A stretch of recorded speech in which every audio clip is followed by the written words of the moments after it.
7ଟା ଚନ୍ଦନପୁର ଗାଁରେ ଆଉ ଆଲୋକ ଉଠେନି। କେବଳ ଦୂରରୁ ଶୁଣା ଯାଉଛି କୁକୁଡ଼ାର କୁକୁଡ଼କୁ ଆବାଜ ଆଉ ଝିଙ୍କିରା ପୋକମାନଙ୍କର ମୃଦୁ ଶବ୍ଦ। ପ୍ରଭାତରେ ପ୍ରତିଭା ପହଁରି ଉଠିଯାଏ। ତାଙ୍କ ଉଠିବା କାରଣ ଏକ ରାଜୁ। ତାଙ୍କ ଛୋଟ ଭାଇ ରକ୍ତର ନୁହେଁ କିନ୍ତୁ ପ୍ରେମର। ପ୍ରଥମେ ଦୀପ ଜଳାଇ ଭଗବାନ ସାମ୍ନାରେ ହାତ ଯୋଡ଼ି କହେ, ଭଗବାନ ମୋତେ ଶକ୍ତି ଦିଅ, ମୋର ରାଜୁ ସୁଖେ ରହୁ, ମୁଁ ତାକୁ ସବୁବେଳେ ଭଲରେ ରଖିପାରେ। ଆଲୋକ ପ୍ରତିଭାର ମୁହଁରେ ପଡ଼ିଥାଏ। ତାରେ ଅଛି ଦାୟିତ୍ୱ, ଭଲ ପାଇବା ଓ ଚିନ୍ତାର ଚିହ୍ନ। ପରେ ସେ ଗ୍ୟାସ୍ ଜାଳି କଡ଼ାରେ ପାଣି ଢାଳି କ୍ଷୀର ଗରମ କରିବାକୁ ଆରମ୍ଭ କରେ। ଧୀରେ ଧୀରେ କ୍ଷୀର ଫୁଟି ଧୂଆଁ ଉଠିଥାଏ। ପ୍ରତିଭା କହେ, କ୍ଷୀର ମୋର ରାଜୁକୁ ଶକ୍ତି ଦେବ, ସେ ବଡ଼ ହୋଇ ଏକ ଭଲ ମଣିଷ ହେବ। ମା ବାପାଙ୍କ ମୃତ୍ୟୁ ପରେ ରାଜୁ କେମିତି ଅନାଥ ହୋଇ ପଡ଼ିଥିଲା ସେମାନଙ୍କୁ ମନେ ପକାଇଥାଏ। ଏହି ଭାବନାକୁ ସେ ଛୁପି ଗିଳିଦିଏ। ପ୍ରତିଭା ଧୀରେ ଧୀରେ ରାଜୁଙ୍କୁ ଉଠାଇବା ପାଇଁ ଯାଏ। ରାଜୁ ଛୋଟ ଛାତିରେ ଛୋଟ ଶାଢ଼ୀ, ମୋଟା ଚାଦର ମୁହଁକୁ ଢାଙ୍କି ହସିଥିବା ପିଲାମାନଙ୍କ ଭଳି ଘୁମୁଛି। ପ୍ରତିଭା ଏକ ମୃଦୁ ସ୍ୱରେ କହେ, ରାଜୁ ଉଠୁ ନା ପୁଅ, ଆଜି ନୂଆ ଦିନ, ନୂଆ ଆରମ୍ଭ। ରାଜୁ ଆଖି ହେବା ହେବା। ଭଉଣୀ ଆଉ ଟିକେ ଘୁମେଇ ଦେ, ମୋ ପାଦ ବଥା କରୁଛି। ପ୍ରତିଭା ହସିଥାଏ। ତାଙ୍କ ଭିତରେ ମାର ପ୍ରେମ ଓ ଭଉଣୀର ନାଜୁକ ସ୍ନେହ ମିଶିଯାଏ। ଲାଗି ପଡ଼େ, ଆଗେ ଉଠିବ, ମୁଁ ତୁମକୁ ଆଜି ବିଶେଷ ପଖାଳ ଖୁଆଇବି। ରାଜୁ ଆଖି ବଡ଼ କରି, ବିଶେଷ? ତାହେଲେ ମୁଁ ଆସୁଛି। ସେ ଛକ ମାରି ବସିଯାଏ। ପ୍ରତିଭା ତାଙ୍କ ଚୁଲକୁ ନିଅଣାଇ ହସି କହେ, ଏହିପରି ତୁମେ ଲାଗିଲ ନା ମୋ ସୁରଜ ରାଜୁ। ରାଜୁ ଦାନ୍ତ ମଜାଉଥିଲେ ଆଉ ତାଙ୍କ ଭାବନା ଅଜଣା ଦୁନିଆରେ ଘୁରୁଥିଲା।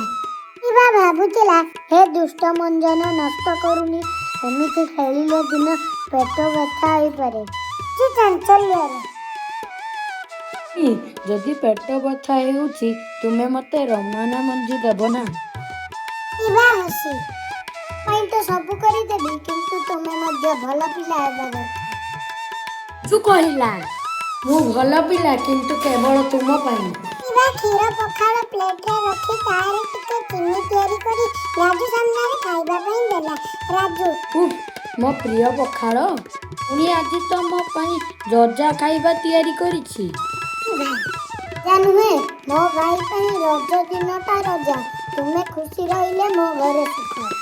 ଖାଇବା ମଧ୍ୟରେ କହେ, ପୁଣି ମୁଁ ତୁମକୁ ଛାଡ଼ି କେଉଁଠି କିଛି ନୁହେଁ, ମୁଁ ଅନାଥ ନୁହେଁ, ତୁମେ ଅଛ। କଥା ଶୁଣି ପ୍ରତିଭାର ଆଖିରେ ଲୁହ ଆସିଯାଏ। ସେ ଲୁହକୁ ଚୁପଚାପ ମଞ୍ଜି ଦିଏ ଓ ହସି କହେ, ଲୁହ ଦେଖିଲେ ତ ଖାଦ୍ୟ ହଠାତ୍ ଭଲ ନୁହେଁ ନା। ତାଙ୍କ ଖରାପଟି ସାଇକେଲ ନେଇ ବାହାରୁଥାଏ। ପ୍ରତିଭା କହେ, ବାହାରେ ହସି ହସି ରହିବ, କେହି ତୁମକୁ ଅପମାନ କଲେ ବି ଉତ୍ସାହ ହାରିବ ନାହିଁ, ତୁମେ ସାହସୀ। ଲଜ୍ଜାକୁ ଲୁଚାଇ କହେ, ମୋତେ ଭୟ ଦେଲେ ମୁଁ ତୁମକୁ କହିବି, ତୁମେ ଅଛ, ମୋତେ ଭୟ କାହିଁକି? ପ୍ରତିଭା ଲାଗିଦେଇ, ତୁମେ ମୋର ହୀରା, ଯେପରି ଚମକିବ ସେପରି ତୁମେ। ସାଇକେଲ ଚଢ଼ି କହେ, ଆଜି ମୁଁ ଭଲ ମାର୍କ ଆଣିବି ତୁମ ପାଇଁ। ପ୍ରତିଭା ହାତ ହେଲାଇ, ଯାଅ, ମୁଁ ଦୁଆରେ ରହି ତୁମ ଫେରିବା ଅପେକ୍ଷା କରିବି। ଆଜି ଦୂରକୁ ଯିବା ଯିବା ମନେ କହୁଥାଏ, ଯେ ପର୍ଯ୍ୟନ୍ତ ମୋ ଭଉଣୀ ଅଛି ମୁଁ କେବେ ଅନାଥ ନୁହେଁ। ସାଇକେଲ ଚଲାଇ ସ୍କୁଲ ପଥରେ ଯାଉଛି। ସକାଳର ସୂର୍ଯ୍ୟ କିରଣ ଧୀରେ ଧୀରେ সোনাର ରଙ୍ଗରେ ଗାଁକୁ ରଙ୍ଗାଇ ଦେଉଛି। କିନ୍ତୁ ରାଜୁର ମନ ଆଜି ଭାରି। ତାଙ୍କ ମୁହଁରେ ଅଛି ଅସ୍ଥିରତା, କିଛି ଗୁପ୍ତ ଚିନ୍ତା। ରାଜୁ ଚାଲିଥିବା ସମୟରେ କିଛି ବଡ଼ ପିଲାଙ୍କ ସହ ପଥ ମିଳିଯାଏ। ସେମାନେ ପ୍ରତିଦିନ ସ୍କୁଲରେ ରାଜୁକୁ ଏକାକୀ ଅନାଥ ଜିତୁ ବୋଲି ହେଲେ କରୁଥାନ୍ତି। ଯେ ସେମାନେ ହସି ହସି କହନ୍ତି, ଅନାଥ, ତୋ ପାଖରେ କେହି ନାହିଁ, କେବେ ମଧ୍ୟ ଆମ ସହ ଏଠି ଖେଳୁନି, ତୋ ଭଉଣୀ ତତେ ବହୁତ ଲାଡ଼ କରେ ନା। ରାଜୁ ଚୁପ୍ ହେଇ ରହେ। ତାଙ୍କ ମୁହଁ ଭିଜିଯାଏ, ଘାମରେ କି ଲୁହରେ ଜଣା ପଡ଼େ ନାହିଁ। ସେମାନେ ଚାଲିଯାଆନ୍ତି। ରାଜୁ ଧୀରେ ସାଇକେଲ ଚଲାଉଥାଏ, କିନ୍ତୁ ମନ ଭାଙ୍ଗି ଯାଇଛି। ଦୂର ଆଖି ଯେଉଁଠି ଭୟ, ହୀନତା, ଅସୁରକ୍ଷା ସବୁ ମିଶିଥିବା ମନରେ ଭାବୁଛି, ମୁଁ ସତରେ ଏକା, ମୋ ମା ବାପା ନାହାନ୍ତି। ପ୍ରତିଭା ଭଉଣୀ ତ ମୋ ପାଇଁ ସବୁ କରୁଛନ୍ତି, କିନ୍ତୁ ଏଇ ଲୋକମାନେ ମୁକୁ କାହିଁକି ମୋତେ ରୁଷନ୍ତି? ସେ ଗଛ ତଳେ ବସି ପଡୁଛି। ପତ୍ରମାନଙ୍କ ଧୀର ମର୍ମର ଶବ୍ଦିକ ଆବାଜରେ ରାଜୁର ଶବ୍ଦ ହାଲୁକା କମ୍ପିଥାଏ। କାହିଁକି ମୁଁ ଏମିତି? କାହିଁକି ସବୁଠି ମୋତେ ଅଲଗା କରିଦିଅନ୍ତୁ? ମୁଁ ଭଉଣୀଙ୍କ ଭାର ନା। ସେ ମୋ ପାଇଁ ଅନେକ କାମ କରୁଛନ୍ତି, କିନ୍ତୁ ମୁଁ କିଛି କରିନି। ରାଜୁ ଭୋକା ଶବ୍ଦରେ କାହାକୁ ନୁହେଁ ନିଜକୁ ନିଜେ ଦୋଷ ଦେଉଛି। ତା ସମୟରେ ଗଛ ଶାଖାରୁ ଗୋଟେ ଛୋଟ ମଉଳିଆ ପକ୍ଷୀ ଠିଆ ହେଉଛି। ରାଜୁ ତାହାକୁ ଦେଖେ। ପକ୍ଷୀଟି ଏକ ଶ୍ୱାସରେ ତଳେ ପଡ଼ିଯାଏ। ସେ ଦେଖି ରାଜୁ ଡରିଯାଏ। ଏହା ଭଲ ନାହିଁ। ରାଜୁ ଗଛିବା ପକ୍ଷୀଟିକୁ ଧରି ନିଜ ହାତରେ ରଖେ। ପକ୍ଷୀଟି ଦୁର୍ବଳ, ତାଙ୍କ ଛୋଟ ପକ୍ଷୀଟି ଭାଙ୍ଗି ଯାଇଛି। ରାଜୁ କହେ, ଓହୋ, ତୁମେ ମଧ୍ୟ ଅସହାୟ ହେଲ ନା? ମୋ ଭଳି କେହି ନାହାନ୍ତି ତୁମର ମଧ୍ୟ? ପକ୍ଷୀଟି ତାଙ୍କ ହାତରେ ଅଳ୍ପ ଆନ୍ଦୋଳନ କରି ଛୋଟ ନଜରରେ ରାଜୁକୁ ଦେଖେ। ରାଜୁ ହଠାତ୍ ମନେ କରେ, ତୁମେ ମଧ୍ୟ ଫସିଗଲ ଯେପରି ମୁଁ ଫସିଯାଏ ସ୍କୁଲରେ। ସେ ଶକ୍ତି ଧରି ପକ୍ଷୀକୁ ଦୁଇ ହାତରେ ସାଉରି କହେ, ତୁମେ ଭୟ କରନି, ମୁଁ ଅଛି। ମୋ ଭଉଣୀ ଯେପରି ମୋ ପାଇଁ ଅଛନ୍ତି। ରାଜୁ ପକ୍ଷୀକୁ ଆସ୍ତେ ଆସ୍ତେ ଗଛ ପଛରେ ନିଜେ ତିଆରି କରିଥିବା ଛୋଟ ଘୋଷା ଘରେ ରଖେ। ଏଇ ଘୋଷା ରାଜୁ ଗୋଟେ ସପ୍ତାହ ଧରି ପାଟି ତଳିଆ ଲଗାଇ ତିଆରି କରିଥିଲା। ସେ ଧୀରେ କହେ, ଏଠାରେ ରୁହ, ତୁମେ ଭଲ ହେବା ପର୍ଯ୍ୟନ୍ତ ମୁଁ ତୁମ ପାଖକୁ ଆସିବି। ଏ ପ୍ରଥମ ଥର ପାଇଁ ରାଜୁ ନିଜକୁ ଗୁରୁତ୍ୱପୂର୍ଣ୍ଣ ମନେ କରେ ଓ କହେ, ଭଉଣୀ ମୋ ପାଇଁ କରନ୍ତି, ଆଜି ମୁଁ କାହାର ପାଇଁ କରିପାରିଲି? ଚିନ୍ତାରେ ତାଙ୍କ ମୁଖରେ ଧୀରେ ଧୀରେ ସାହସର ଅନୁଭବ ଆସେ। ରାଜୁ ସ୍କୁଲ ଭିତରକୁ ଯାଏ। ପୁଣି ସେଇ ବଡ଼ ପିଲାମାନେ ଦେଖି କୁହନ୍ତି, ଆସିଗଲା ଡରୁଆ ରାଜୁ, ଏଇଲା ଅନାଥ ରାଜୁ। କିନ୍ତୁ ଆଜି ରାଜୁ ଚୁପ୍ ନୁହେଁ। ସେ ଧୀରେ କହେ, ଅନାଥ ନୁହେଁ, ମୋ ପାଖରେ ମୋ ଭଉଣୀ ଅଛନ୍ତି, ଏଇ ଦୁନିଆରୁ ଭଲ ଭଉଣୀ। ତୁମେ ଏବେ ତଡ଼ି ଦେଉଛ? ଦେଖ, ରାଜା ହେଉଛି ଆମର ରାଜୁ। ରାଜୁ ଭିତରୁ ଖୁସି। ଆଜି ମୁଁ ତଡ଼ିବି, କାରଣ ଯଦି ମୁଁ ତଡ଼ିବିନି ତେବେ ମୋ ଭଉଣୀର ପ୍ରେମ, ତାଙ୍କ ଦିଆ ସାହସ ସବୁ ବ୍ୟର୍ଥ ହୋଇଯିବ। କ୍ଲାସକୁ ପ୍ରବେଶ କରେ। ରାତିରେ ଗାଁ ଚନ୍ଦନପୁର ଅନ୍ୟ ଦିନଠୁ ଅଧିକ ସ୍ଥିର ଲାଗୁଥିଲା। ବାଧାରେ ବସିଥିବା ଦିଆଶଳାର ଆଲୋକ ହାଲକା ହାଲକା ଝିଞ୍ଜି ହେଉଥିଲା। ପ୍ରତିଭା ଘରର ମଝିରୁ ଜାତିର ସାଦା ବସ୍ତ୍ର ପକାଇ ଶୁଖନ୍ତି। ତଥାପି ତାଙ୍କ ମନ ରାଜୁ ପାଖକୁ ଯାଉଥିଲା। ରାଜୁ ଏକାକୀ ଅଳ୍ପ ଦିନ ମଧ୍ୟରେ ରହିପାରୁନଥିଲା। ସେ ଭୟରୁ ପୀଡ଼ିତ ହେଉଥିଲେ। ଅନ୍ଧାର, ଏକାକିତ୍ୱ ଓ ହଠାତ୍ ଶବ୍ଦ। ଘରର ପଛ ବାଡ଼ିର ଚାଉଳ ଦାଣ୍ଡିଆ ରୁମ୍ରେ ବସି ନିଜ ହାତ ଦୁଇଟାକୁ ଯୋଡ଼ି ହାଲକା ହାଲକା କମ୍ପିଥିଲା। ତାଙ୍କ ମନରେ ପୁରୁଣା ଦିନର ସ୍ମୃତି ଫେରି ଆସୁଥିଲା। ପିତାମାତାଙ୍କୁ ହରାଇଥିବା ସେଇ ଦିନ, ସେଇ ଅନ୍ଧାର ରାତି ଏବଂ ମଣିଷଙ୍କ ତୀକ୍ଷ୍ଣ ଚିତ୍କାର। ଏକାଏକି ବାହାରେ ରାତିର ପବନ ଜୋରରେ ବୋଇଲା। ଆଖିଲାର ଚୌଖାଟର ଲକଡ଼ି ଠକ୍ ଠକ୍ ଧ୍ୱନି କଲା। ରାଜୁ ମନେ ଭାବିଲା, କିଏ ଅଛନ୍ତି ରେ? ସେ ପାଖୁଡ଼ା କାମୁଡ଼ି ଭୂମିରେ ବସି ଉଠିବାକୁ ବି ଦୃଢ଼ ହେଉନଥିଲା। ତାଙ୍କ କାନରେ ପବନର ଆବାଜ ଆଉ ବଡ଼ ଲାଗୁଥିଲା। ମନେ ହେଉଥିଲା କେହି ଉଆଙ୍କ ନାମ ଡାକୁଛି। ଭୟ ଭିତରେ କିଏ ଜୋରରେ ଡାକିଲା, ରାଜୁ, ରାଜୁ, କେଉଁଠି ଗଲୁ? ରାତିର ନୀରବତାରେ ତାଙ୍କ ସ୍ୱର ଏକାଏକି ଆଲୋକ ଭଳି ଛିଣ୍ଡି ଯାଉଥିଲା। ସେ ତଡ଼ି ଯାଇ ପଛ ବାଡ଼ିକୁ ଆସିଲେ। ରାଜୁ ଧାନ ଥଳିରେ ବସିଗଲା। କମ୍ପିଥିବା ଅବସ୍ଥାରେ ଚକ୍ଷୁନଗ୍ନ ମତେ ଥିବା ଗୋଲାପ ଭଳି ନରମ ସ୍ୱରରେ କହିଲେ, ରାଜୁ, କ'ଣ ହେଲା? ଭୟ ଲାଗିଲା? ରାଜୁ ମୁଣ୍ଡ ହାଲୁକା ହାଲୁକା ହଲେଇଲା। ତାଙ୍କ ଆଖିର ପାଣି ଧୀରେ ଧୀରେ ତଳକୁ ଝରିଲା। ସେ କହିଲା, ପୁଣି ମୁଁ ଏକାକୀ ହେଲେ ଭୟ ଲାଗେ। ମୋତେ ଲାଗେ କାହିଁକି ନା ଆଉ କେହି ନାହାନ୍ତି ମୋତେ ଡାକିବାକୁ, ଦେଖିବାକୁ। ପ୍ରତିଭା ତାଙ୍କ ମୁଣ୍ଡ ଉପରେ ହାତ ରଖି କହିଲେ, ପାଗଳ, ମୁଁ ଅଛି ନା? ତୁମେ ଯେବେ ଯେବେ ଏକାକୀ ମନେ କରିବ ମୋତେ ଡାକି ଦିଅ, ମୁଁ ତୁମ ପାଖକୁ ଆସିବି। ସେ ରାଜୁକୁ ଉଠାଇ ନିଜ ବାହୁରେ ଧରି ଘରକୁ ଫେରିଲେ। ରାଜୁର ଛୋଟ ହାତ ତାଙ୍କ ଖାମ୍ବାରେ ଜୋରରେ ଧରି ରଖିଲା। ସେ ପ୍ରତିଭାଙ୍କୁ ଛାଡ଼ିବାକୁ ଚାହୁଁନଥିଲା। ଘରକୁ ପହଞ୍ଚି ପ୍ରତିଭା ତାଙ୍କ ଖଟିଆରେ ବସି ରାଜୁକୁ କୋଳେ ରଖିଲେ। ଛୋଟ ଆଲୋକରେ ରାଜୁର ମୁଣ୍ଡ ତାଙ୍କ ଛାତିରେ ରଖି ଶାନ୍ତ ହେଲା। ପ୍ରତିଭା ହାଲୁକା ସ୍ୱରରେ କହିଲେ, ଭୟ ଲାଗିଲେ ତୁମେ ମୋ ନାମ ଡାକିବ। ତୁମେ ଆଉ କେବେ ଏକା ନୁହେଁ, ତୁମ ପାଖରେ ମୁଁ ଅଛି ରାଜୁ। ରାଜୁ ଧୀରେ ଧୀରେ ଆଖି ବନ୍ଦ କରିଲା। ସେଇ ମୁହୂର୍ତ୍ତରେ ତାଙ୍କ ଭୟ ସବୁ ଗଳିଗଲା ଏକ ମା ଭଉଣୀ ସମାନ ପ୍ରେମର ନିଶ୍ଚିତତା ଭଳି। ପରବର୍ତ୍ତୀ ସକାଳ ଚନ୍ଦନପୁର ଗାଁରେ ସୂର୍ଯ୍ୟ ହାଲକା ହସି ଉଦୟ ହେଉଥିଲା। ପାଖାପାଖିରୁ ପାଞ୍ଚ ବିକ୍ରିକାରୀର ଡାକ, ଆମ୍ବ ଗଛର କୋଇଲିର କୁହୁ କୁହୁ ଏବଂ ମେଘମାନଙ୍କର ସକାଳର ଦୌଡ଼ ଦୌଡ଼। ପ୍ରତିଭା ଘର ସାମ୍ନାରେ ଠିଆ ହୋଇଥିଲେ। ରାତିରେ ରାଜୁଙ୍କ ଭୟ ଦେଖି ସେ ତାଙ୍କୁ ଅଧିକ କାମ ଦେଇ କେମିତି ନିଜକୁ ଦୃଢ଼ କରାଯାଏ ସେଥିରୁ ଚିନ୍ତା କରୁଥିଲେ। ଠିକ୍ ସମୟରେ ରାଜୁ ଘରରୁ ବାହାରିଲା। ଯିବାରେ ନୂଆ ଆଶା, କିନ୍ତୁ ଚେହେରାରେ ଲଜ୍ଜା ଓ ଭୟର ମିଶ୍ର ରଙ୍ଗ। ପ୍ରତିଭା କହିଲେ, ରାଜୁ, ଆଜି ମୁଁ ତୁମକୁ ଏକ କାମ ଦେବି, ସମ୍ଭାଳି ମାନିବ କି? ରାଜୁ ଲଜ୍ଜାରେ ମୁଣ୍ଡ ନମାଇଲେ, କିନ୍ତୁ ମନରୁ କହିଲେ, ଭଉଣୀ, ଆପଣ କୁହନ୍ତୁ। ପ୍ରତିଭା ଠିକ୍ ପାଖରେ କୁଆକୁ ଆଙ୍ଗୁଠି ଦେଖାଇ କହିଲେ, ତୁମେ ଆଜି ପ୍ରଥମ ଥର ପାଇଁ ଏକାକୀ ଜଳ ଆଣିବ। ମୁଁ ଦେଖୁଛି ଭୟ କେବେ କରିବନି। ଏହା ଶୁଣି ରାଜୁର ହୃଦୟ ଉଠିଯାଇଲା। ଓ, ଏକାକୀ? ଜଣେ ଭିଖୁ ପିଲା ପାଇଁ ଏହି ବଡ଼ କାମ? ଅଳ୍ପ ଭୟରେ ପଚାରିଲା। ପୁଣି ଆପଣ ଆସିବେନି ଦୂରୁ ମଧ୍ୟ? ପ୍ରତିଭା ମୁହଁ ଛୁଆଟା ହସି, ରାଜୁ, ମୁଁ ଏଠିଠାରେ ଠିଆ ହୋଇ ଦେଖିବି, ତୁମେ ଯାଅ, ତୁମେ ପାରିବ। ରାଜୁ ଧୀରେ ଧୀରେ ପାଦ ତୋଳି କୁଆ ପାଖକୁ ଯାଇଥିଲା। ମନ ଭିତରେ ଭୟ ବଢ଼ୁଥିଲା। କୁଆର ଗଭୀର ଗହ୍ୱର, ଓସାରିଥିବା ଥଣ୍ଡା ପବନ, କାହିଁକିନା କେହି କେବେ କହିଦେଇଥିଲେ କୁଆରେ ଭୂତ ରହେ। ସେ ମନ ଏଠାକୁ ନେଉଥିଲେ। ଦୂରରୁ ପ୍ରତିଭା ଡାକିଲେ, ରାଜୁ, ମୁଁ ଅଛି, ନା ଚାଲ ଧୀରେ। ରାଜୁ ଶ୍ୱାସ ନେଇ ନୂଆ ପାଦ ଚାଲିଲା। କୂଅ ପାଖକୁ ଯାଇ ବାଲ୍ଟି ତୋଳିଲା। ବାଲ୍ଟି ଛପାକ ଧ୍ୱନି ସହ ଜଳରେ ପଡ଼ିଲା। ତାଙ୍କ ହାତ କାମୁଡ଼ି ଗଲା। କିଛି ଶବ୍ଦ ହେବା ସେ ଭୟରେ ପଛକୁ ଦେଖିଗଲା। ପ୍ରତିଭା ଦୂରୁ ହସି କହିଲେ, ଭୟ କରନି ରାଜୁ, ତୁମେ ଫୁଲ ପୁଅ, ଚାଲ କର, ମୁଁ ଅଛି। ପୁଣି ଦୃଢ଼ ହେଲା। ବାଲ୍ଟିକୁ ଧରି ଧରି ଉଠାଇଲା। ଭାରିଥିଲା, କିନ୍ତୁ ସେ ଚେଷ୍ଟା କରୁଥିଲା। ଅବଶେଷରେ ରାଜୁ ଜଳ ଧରି ଘରକୁ ଗଲା। ପ୍ରତିଭା ତାଙ୍କୁ ଦେଖି ହାତ ତାଳି ଦେଲେ। ମୋ ଭାଇ ଆଜି ପ୍ରଥମ କାମ ଏକାକୀ କଲା। ରାଜୁ ହସିଦେଲା, ଛୋଟ ଛୋଟ ଦାନ୍ତ ଦେଖାଇ। ତାଙ୍କ ସେଇ ହସ ଆଜି ପ୍ରଥମ ଥର ସାହସର ହସ ଥିଲା।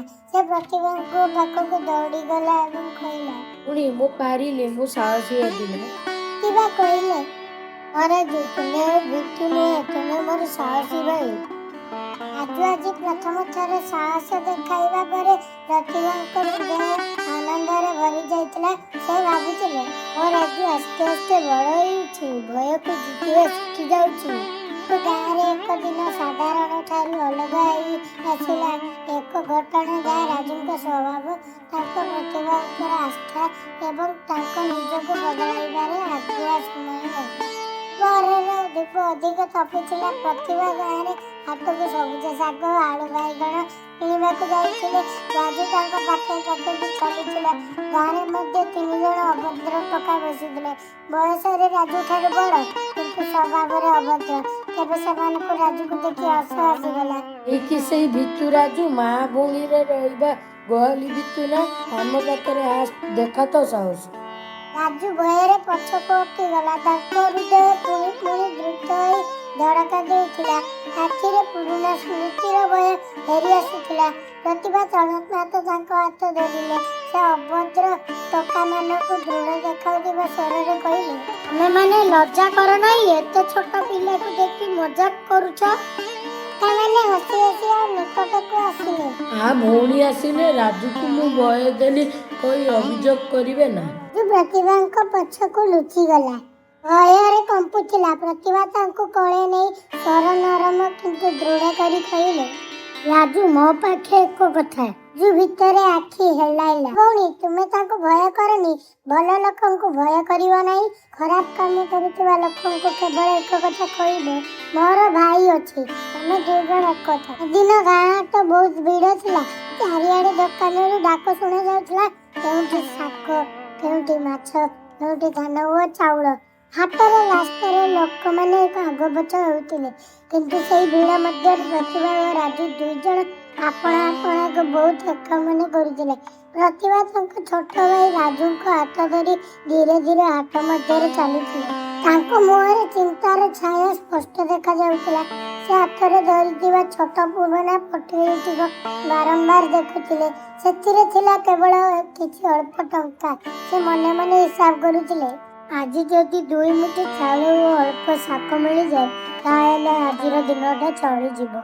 ପାଖାପାଖି ଦୋକାନ ଗୁଡ଼ିକୁ ଚାହୁଁଥିଲା, କେଉଁଠି ନୂଆ ଖେଳନା, କେଉଁଠି ମିଠା, କେଉଁଠି ଚକଚକିଆ କପଡ଼ା।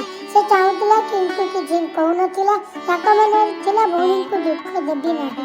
କିବା ଗୋଟିଏ ଚାଉଳ ଦୋକାନରେ ଠିଆ ହେଲେ। ସେ ନମ୍ର ସ୍ୱରରେ କହିଲେ, ଭାଇ 2 ମୁଠି ଚାଉଳ ଦେବେ? ଦୋକାନିଆ ପ୍ରଥମେ ପ୍ରତିଭାଙ୍କ ମୁହଁକୁ ଦେଖିଲା, ତାପରେ ରାଜୁଙ୍କ ଫଟା ପାଉଁଜ ଓ ପୁରୁଣା କପଡ଼ାକୁ ଦେଖିଲା। ତାଙ୍କ ମୁହଁରେ ଏକ ହାଲୁକା ହସ ଆସିଲା। ସେଇ ହସ ମନକୁ ଚୁବାଇ ଦେଉଥିଲା। ସେ ହସି ହସି କହିଲା, ପଇସା ନଥିଲେ କାହିଁକି ହାଟକୁ ଆସୁଛ? ହାଟ ଦାନ ଘର ନୁହେଁ। ଏଇ କଥା ଶୁଣି ପ୍ରତିଭାଙ୍କ ହୃଦୟ କମ୍ପି ଉଠିଲା। କିଛି ଲୋକ ପାଖରେ ଠିଆ ହୋଇ ଶୁଣିଥିଲେ। କେହି ଚୁପଚାପ ଦେଖି ଅନ୍ୟପଟେ ମୁହଁ ଫେରାଇ ନେଲେ। ରାଜୁ ତୁରନ୍ତ ମୁଣ୍ଡ ନମାଇ ନେଲା। ତାଙ୍କ ଆଖିରେ ପାଣି ଆସିଗଲା, କିନ୍ତୁ ସେ କାନ୍ଦିଲା ନାହିଁ। ସେ ଭାବୁଥିଲା, ମୁଁ ଅନାଥ, ଏଥିପାଇଁ ଭଉଣୀଙ୍କୁ ଏମିତି କଥା ସହିବାକୁ ପଡୁଛି।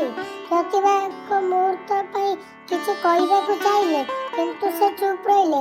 ସେ ରାଜୁଙ୍କ ହାତକୁ ଆଉ ଭଲ ଭାବରେ ଧରି ନେଲେ, ଯେମିତି କହୁଛନ୍ତି, ଡରନି, ମୁଁ ଅଛି। କୌଣସି କଥା ନ କହି ଚୁପଚାପ ଦୋକାନ ଠାରୁ ଘୂରିଗଲେ।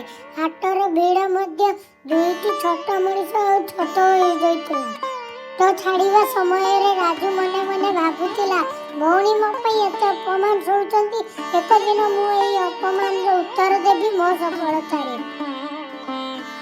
ହାଟରୁ ଫେରି ଆସିବା ପରେ ସନ୍ଧ୍ୟା ଆକାଶ ଧୀରେ ଧୀରେ ଅନ୍ଧାର ହେଉଥିଲା।